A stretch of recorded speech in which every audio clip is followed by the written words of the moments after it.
Okay, sorry students, in the last lecture actually we could not complete, time was up, that's why I just completed first.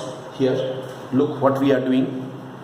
In this case we have come up to this step, -1 plus v by u is equal to v by f, because we have put sign convention in this lens formula, right?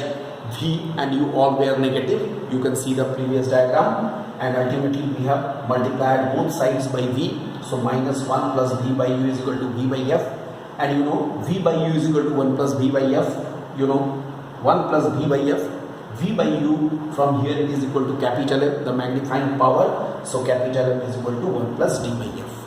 Why? As v is equal to d, already we have considered as v is equal to d. That's why this whole thing is over.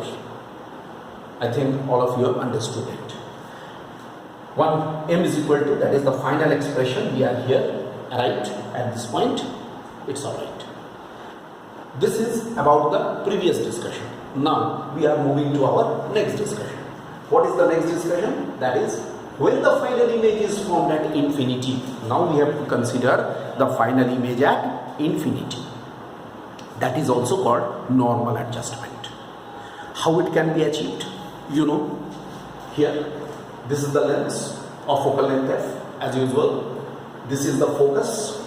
I have written P because AB is the object placed at the focus. According to the property of the convex lens, its final image will be formed at infinity. I repeat again the same thing, that is we have to do the proper scale drawing, then only it can be achieved. This is the particular diagram on the basis of which this setting is working. It is the normal adjustment. When the image is formed at infinity, that is called the normal adjustment. This is the setting. I hope this figure is very clear. You can do the scale drawing and you can achieve, you can get this diagram. Alright. Now, this is the way. Now we are coming to the definition. First of all, angular magnification, the definition of the angular magnification or magnifying power, that will be changed a bit because setting has changed. This is why the definition will be changed. Okay, so I just make this board clear so that you won't have any confusion. Now everything we are having on the board regarding the previous discussion. Look, regarding the present discussion, because previous discussions everything has been removed. Everything is for the present discussion. Look, angular magnification or magnifying power defined in a different way of a simple microscope is defined as the ratio of the angles subtended by the image. Look, where is the image? At infinity. Image is where? At infinity. So by the image at the eye means the angle will be subtended by the image at the eye. Simply this, where the image is formed at infinity. So image is formed at the infinity here at the eye. Look here at the eye means what? The optical center. Eye and optical center again are very close to each other, beta. 2. The angle formed by the object, again to the angle formed by the object at the eye. But where the object is situated? Object is situated at the least distance of clear vision. Look, their position has changed. In comparison to the previous definition, previous case's definition, in that case, both were at the least distance of clear vision, if you remember. But here what happens? One is at the least distance of clear vision, that is the object, but the image is at infinity. There is the difference between the two. There is the difference between the two, isn't it? One is at the least distance of clear vision and another is at the infinity. So image is at an infinity. So object, let us say, is at the least distance of clear vision. From this its distance will be d. Okay, then here again, what is capital M? It should be beta by alpha according to the definition. This must be equal to definitely tan beta by tan alpha. May I write this? tan beta by tan alpha. That means it is equal to how much? Tan beta. What is tan beta? AB by F. AB by F divided by AB by D. AB by D. AB and AB cancels. So M is equal to D by F. Look, it's much simpler as compared to the previous case. It is much simple as compared to the previous case.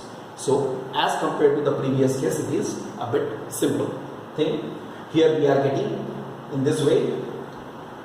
So object is visualized to be placed at this distance of clear vision. Image is forming at infinity. According to that, this will be the magnifying power.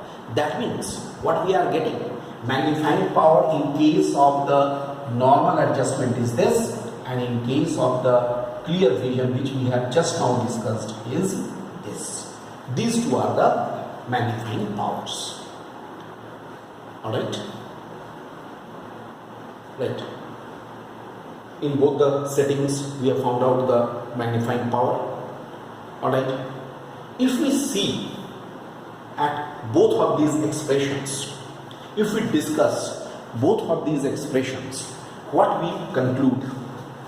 Let us see these two expressions. What we can conclude? If I want, look at this. What I am saying. If I want to increase the magnifying power in order to increase M, if I want that M should be increased, definitely M must be increased. Then what has to be done? M should be decreased. Very clear. Because capital D is fixed. Capital D is 25 centimeter. You all know capital D is 25 centimeter. That means in order to increase the value of M, we have to decrease the value of F. But you know, the value of F can be decreased up to a certain limit. Understood? The value of F can be decreased, but it can be decreased up to a certain limit. Otherwise, what will happen? You know, I think you have heard the name. Aberrations will be coming into play. Aberrations means these are the type of the optical defect. In that case again, aberrations will come into play, which will affect the clarity of the image formed. If the aberrations will come into play, then they will affect the clarity of the image formed. So it is of no use. We shall get the magnified image, but the clarity will not be there. Right? This is, you can say, this may be said as the limitations. It is a limitation of simple microscope. That means limitation is what? In a simple microscope, although simple microscope is very advantageous, but it can be used up to a certain limit.